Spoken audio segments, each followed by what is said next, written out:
Vous avez forcément déjà entendu l'expression «le temps, c'est de l'argent» et cette expression n'a jamais été aussi vraie que dans le secteur de la finance. En effet, que vous analysiez vos ETF ou vos actions par exemple à un horizon de temps 5 ans ou 10 ans ou que vous fassiez du trading algorithmique minute par minute, à chaque fois le paramètre temps est au cœur des analyses financières et c'est pourquoi dans cet nouvel épisode de la formation Python pour la finance, on va découvrir ensemble comment maîtriser tout simplement le temps, pouvoir l'analyser, le séquencer et tout simplement faire des analyses techniques à partir de cette caractéristique temps. Bonjour à tous, moi c'est Tristan de la chaîne CryptoRobot et on se retrouve aujourd'hui pour ce huitième épisode de la formation gratuite Python pour la finance qui s'intitule Maîtriser l'utilisation des dates en Python qui est un chapitre très important et je le rappelle, cette formation est dispensée totalement gratuitement. Le meilleur moyen de nous soutenir c'est de tout simplement vous abonner à notre chaîne YouTube si ce n'est pas fait et de tout simplement partager cette formation qui est disponible gratuitement, que ce soit en vidéo sur YouTube ou directement en format écrit sur le site crypto-robot.com. Ne perdons pas plus de temps et rentrons dans le vif du sujet en allant sur VS Code et on va commencer comme d'habitude par créer un nouveau notebook qu'on va appeler formation Python 8.ipynb. Hop, ici pour tester que ça marche bien, on peut toujours commencer par un print hello world de bien vérifier que tout fonctionne, voilà. Et à ce moment-là, on va commencer directement par créer notre première date. Donc une date, c'est déterminé par l'année, le mois et le jour, tout simplement. Et pour cette vidéo, on va utiliser donc le module Datetime, qui est le module intégré nativement dans Python, c'est-à-dire que l'on n'a pas besoin de l'installer, et qui va nous permettre de gérer tout simplement tous les formats de date dans Python. Donc on va commencer par importer et exécuter donc cette cellule. Vous voyez forcément un apport, ça ne fait rien du tout à part importer datetime, mais maintenant on va pouvoir utiliser ce datetime. Pour commencer, on va créer une date, donc pour ça on va faire print par exemple datetime.date et on va lui mettre une date, par exemple, on va mettre la date à laquelle je tourne cette vidéo, qui est le 22 septembre 2023. Donc pour ça, on va mettre 2023 l'année, puis le mois, le 9 pour septembre et 22 pour la journée. Et lorsque l'on exécute, eh bien, vous voyez que ça nous a directement transformé cela en une date que l'on va pouvoir lire et surtout ensuite que l'on va pouvoir tout simplement analyser en faisant notamment des opérations dessus. Car en effet, ici, pour donner ce même résultat, j'aurais pu très bien faire tout simplement ceci. On voit qu'on a exactement le même résultat, mais ce qu'il faut bien comprendre, c'est que ça, ici, je vous ai montré un premier exemple qui est juste de comment pouvoir créer une date, mais ici, on va pouvoir la manipuler en, par exemple, ajoutant des dates entre elles, regroupant des dates entre elles, etc. Contrairement à ici, où là, vous voyez que j'ai simplement affiché un string qui est donc juste une chaîne de caractères. Et par exemple, si je veux dire ajoute 2 jours à cette date-là, eh bien Python sera incapable de le faire car pour lui, c'est simplement une chaîne de caractères. Alors qu'ici, il reconnaît bien ça comme étant une date. Nous avons vu l'objet date, mais maintenant, on peut également préciser, par exemple, l'heure, la minute et la seconde grâce aux objets datetime. Donc pour cela, eh bien, on va faire print datetime point datetime, hein, donc 2 fois de suite datetime donc, parce que datetime est la librairie et les objets datetime sont donc justement, comme je vous l'ai dit, une date avec une précision, de, l'heure, la minute et la seconde. Donc par exemple, on va faire 2023, 9, encore 22 et cette fois on va rajouter pour commencer, l'heure, par exemple 5, ensuite les, minutes, donc 30 et les secondes, par exemple 29 et là on va exécuter et on voit qu'on a directement un affichage qui représente bien d'abord le jour, donc ici encore une fois le 22 septembre 2023 et vous voyez qu'ici il est 5h30 et 29 secondes. Donc là, vous voyez les 2 objets qui sont les objets principaux de temps, hein. C'est les datetime, qui représentent donc une date avec également l'heure, la minute et la seconde et la date classique qui représente seulement la journée, hein, donc là, vous voyez le 22 septembre 2023. À partir de ça, vous pouvez également afficher l'heure ou la journée actuelle. Pour ça, tout simplement pour la date, on va récupérer datetime.date.uptoday et ici, ça va nous afficher la date d'aujourd'hui, hein. Vous voyez que comme je vous l'ai dit, je ne vous ai pas menti, on est bien le 22 septembre 2023 et vous pouvez également afficher, le date time actuel. Donc pour ça, on va pas faire point .date mais point .datetime et on va pas utiliser today mais point .now et là, vous voyez l'heure exacte, donc à laquelle cette vidéo est tournée. Vous voyez que c'est le 22 septembre 2023 à 16h45, 11 secondes et vous avez même ici, les chiffres après la seconde pour avoir vraiment plus de précision qui, forcément, vous allez voir si je exécute encore une fois, va forcément changer. Cette fois, il est bien 16h45 et 30 secondes et vous voyez 19 centièmes et cetera et cetera. Il est important de préciser ici que je vous ai montré comment créer directement une date, justement en Python. Le problème, c'est qu'en effet, souvent via les programmes Python, que ce soit quand on va par exemple lire des fichiers Excel ou des choses comme ça, eh bien les dates ne seront pas directement au format date, elles seront souvent justement au format string. Donc vous allez par exemple avoir une variable qui s'appelle D1 qui va être ici de ce format et ça va être très important de pouvoir notamment justement convertir notre string dans un format de date et pour ça on va utiliser datetime.datetime, hop, encore une fois,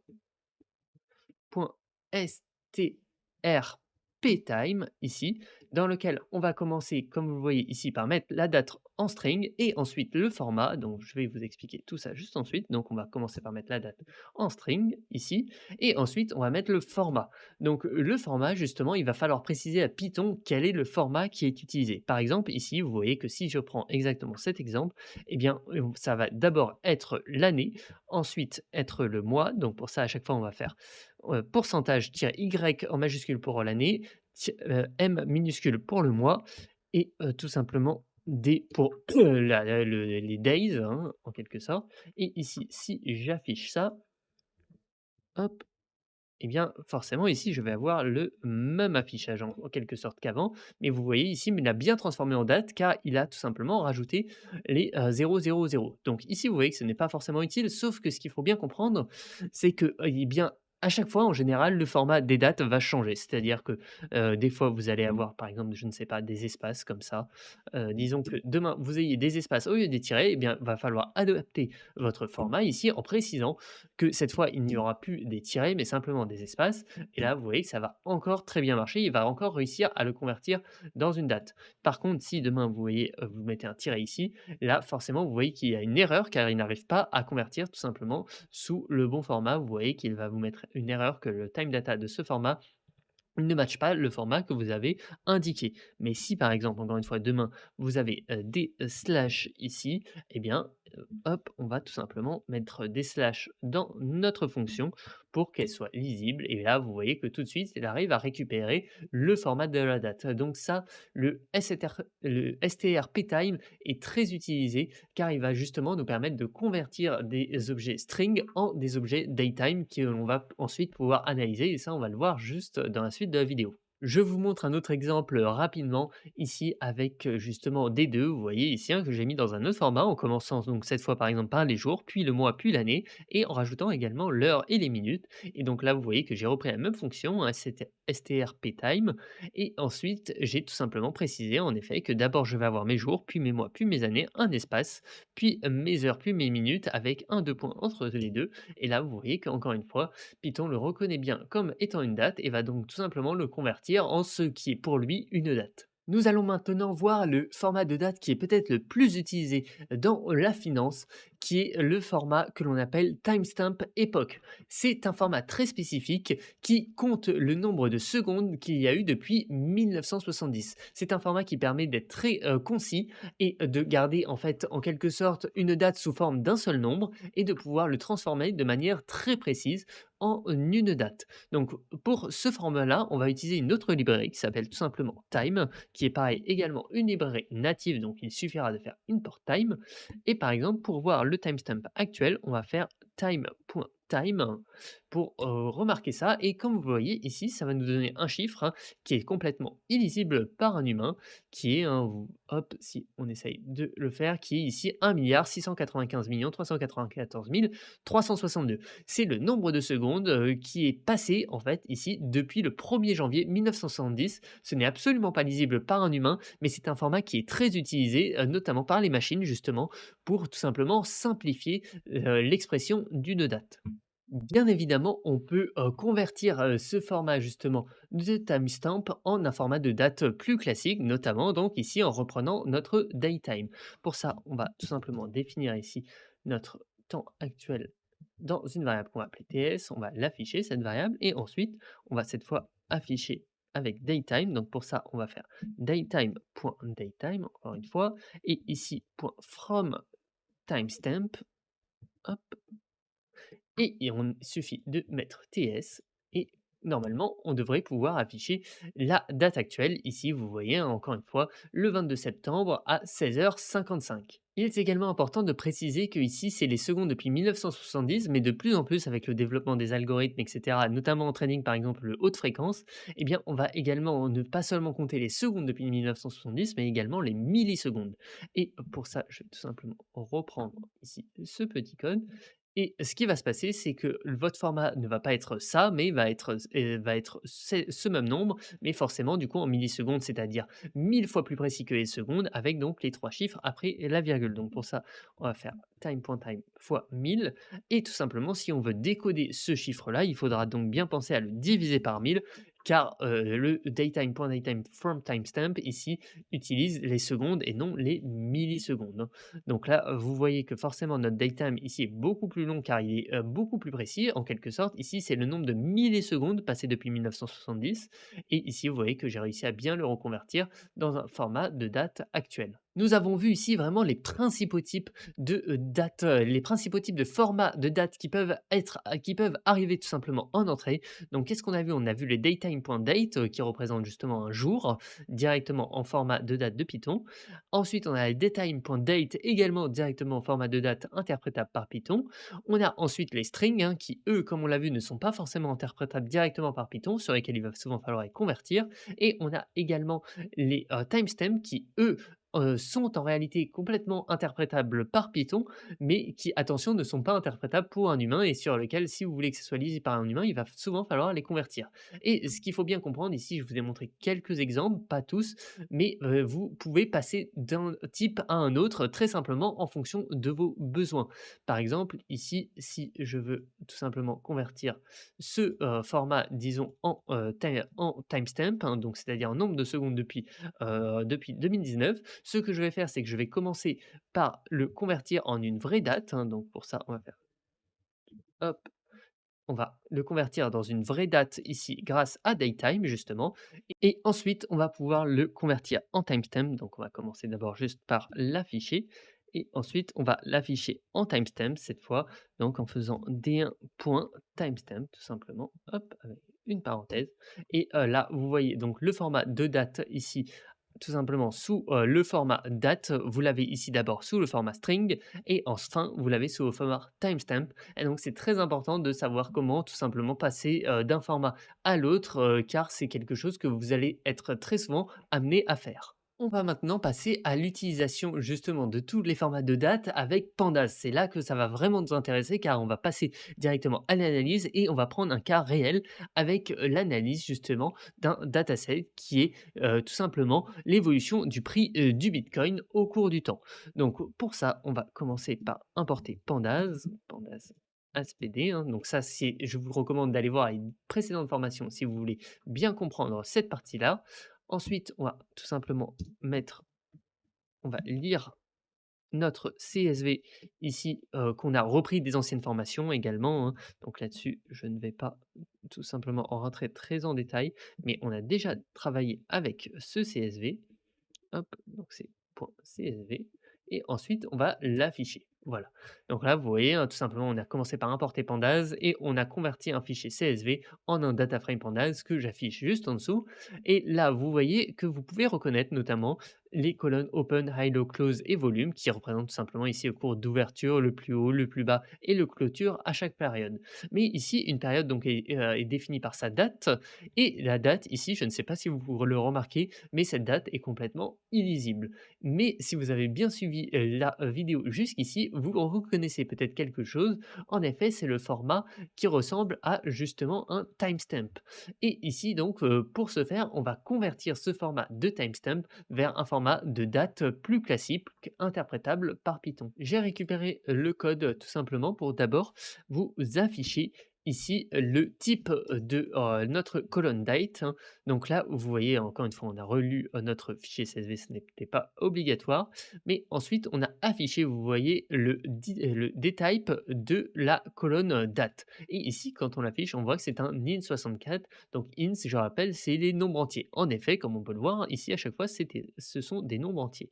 Mais ce qu'on va faire ici, c'est qu'on va convertir notre colonne date en disant que def de date est égal à pd to datetime, c'est-à-dire qu'on va convertir notre colonne date ici, qui est actuellement un entier naturel, on va le convertir en datetime, qui est tout simplement le format de date de Python.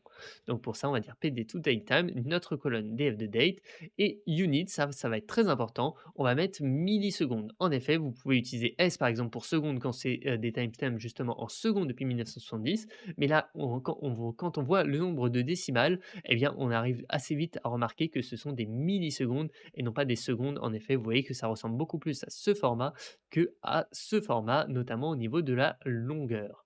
Et à partir de ça, on va pouvoir réafficher df également. Et là, comme vous voyez maintenant, les dates sont tout d'un coup beaucoup plus lisibles et elles sont déjà plus lisibles pour un être humain, mais également elles vont être interprétables par Python pour pouvoir faire plein d'analyses dessus. Maintenant que l'on a un datetime dans notre colonne date, eh bien, on va pouvoir commencer à en tirer de l'information. Et une information qui pourrait commencer à être intéressante, c'est le jour de la semaine de chaque, tout simplement, de chaque donnée. Donc pour ça, on va créer une nouvelle colonne qu'on va par exemple appeler weekday. Et cette nouvelle colonne sera df de date, hein, donc notre colonne date, tout simplement, point dt qui est le raccourci utilisé en Python pour dire datetime. Et ici, on va utiliser weekday et on va réafficher df juste ensuite. Et là, vous voyez qu'on a bien nos colonnes précédentes, mais également on a une nouvelle colonne qui s'appelle weekday qui représente les jours de la semaine. Les jours de la semaine sont représentés en entier, mais d'ailleurs, ça va être l'occasion de voir une nouvelle fonction qui est ce qu'on appelle un mapping qui va nous permettre justement de transformer ces jours de la semaine qui sont représentés en entier par des jours de la semaine que l'on pourrait comprendre, on va dire, par un humain plus facilement. Pour transformer ces jours de la semaine, on va donc, comme je vous l'ai dit, utiliser un mapping et pour utiliser un mapping, il va falloir commencer par définir un dictionnaire. Ici, je l'ai créé directement pour éviter de perdre du temps à le taper en face de vous. Mais comme on peut le voir ici, les jours de la semaine vont de 0 à 6. On pourrait d'ailleurs le voir en faisant hop, point unique. Ici, on voit qu'on a justement 0, 1, 2, 3, 4, 5, 6 et le 0 représente le lundi et le 6 le dimanche. Et donc ici, j'ai créé mon dictionnaire en disant que partout où il y a un 0, je vais vouloir avoir affiché au Monday, etc., etc. Et cetera. Et donc maintenant, ce que je peux faire, c'est que je vais dire df de weekday est égal à df de weekday.map. Et ici, j'ai juste à rentrer mon dictionnaire et maintenant on va réafficher df, hop. Et là, vous voyez que Weekday n'affiche plus justement des jours comme c'était le cas précédemment avec 0, 1, 2, 3, 4, 5, 6, mais cette fois on affiche bien nos jours de la semaine comme on veut. Et on aurait pu très bien, par exemple, également les afficher en français si on avait voulu, en remplaçant Monday par lundi, etc., etc.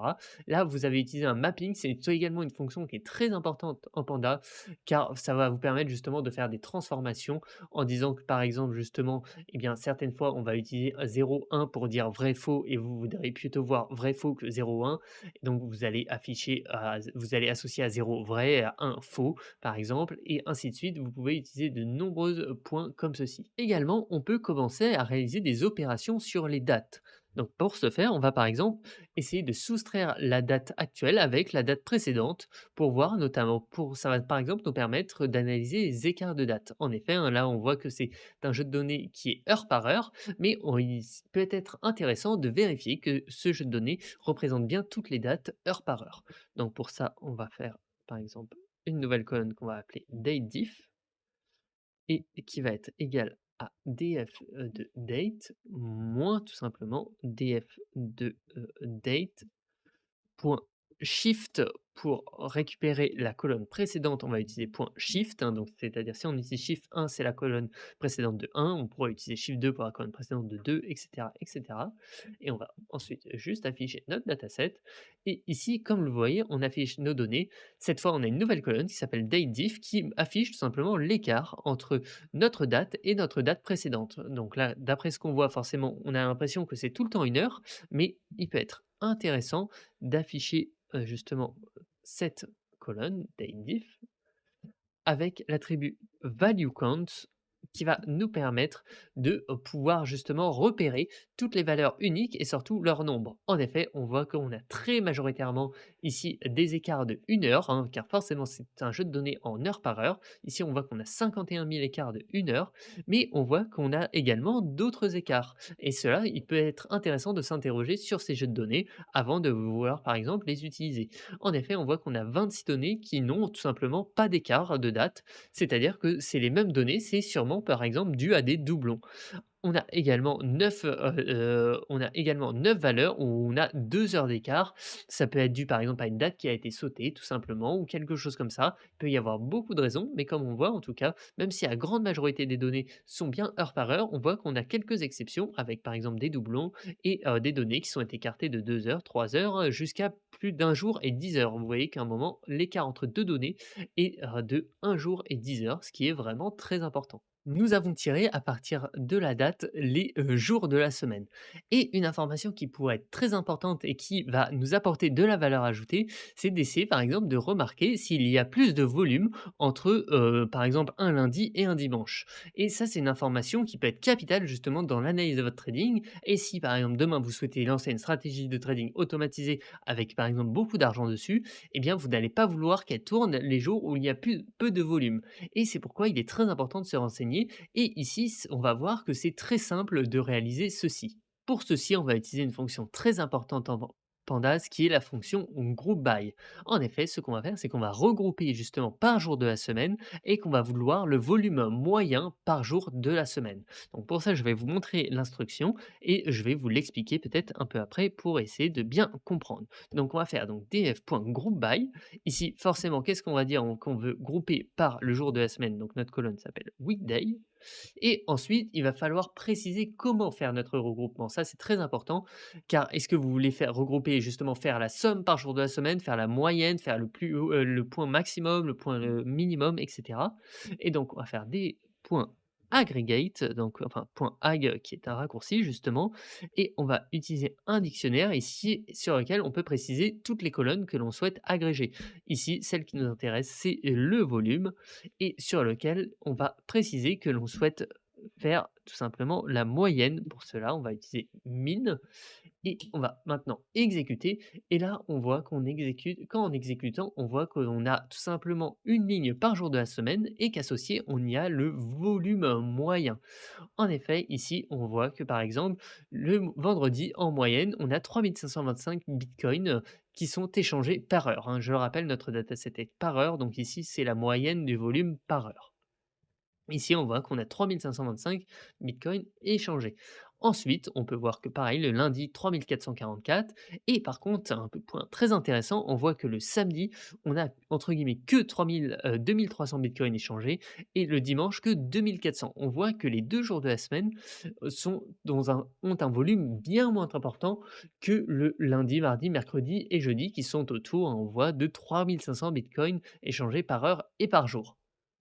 Ça, c'est un point très important, car qu'est-ce que cela indique? Cela indique que si, bien sûr que, le marché des cryptomonnaies est beaucoup occupé, par exemple, par des particuliers, mais on voit que les professionnels qui, en général, ne traitent pas le samedi et le dimanche ont également un gros impact, car les volumes, diminuent de presque 30 ces jours-là. Donc c'est vraiment quelque chose de non négligeable et là, vous voyez qu'on a fait tout simplement en une ligne, une analyse, qui est très intéressante sur laquelle après on pourrait dériver en faisant des graphiques, là-dessus on l'a déjà vu comment le faire sur une formation précédente. Ce qu'il faut bien comprendre, c'est qu'ici, vous avez maintenant les bases de la maîtrise des dates en Python et notamment en Pandas. Vous voyez qu'une fois que vous avez transformé vos dates de Pandas dans un format datetime, vous pouvez commencer à réaliser des opérations comme obtenir un jour de la semaine, comme faire des différences de dates par exemple entre deux dates, et par-dessus ça, faire des analyses comme ici le volume moyen par jour de la semaine. Donc là-dessus, ça c'est vraiment la base, mais il existe des centaines d'opérations que vous pouvez réaliser.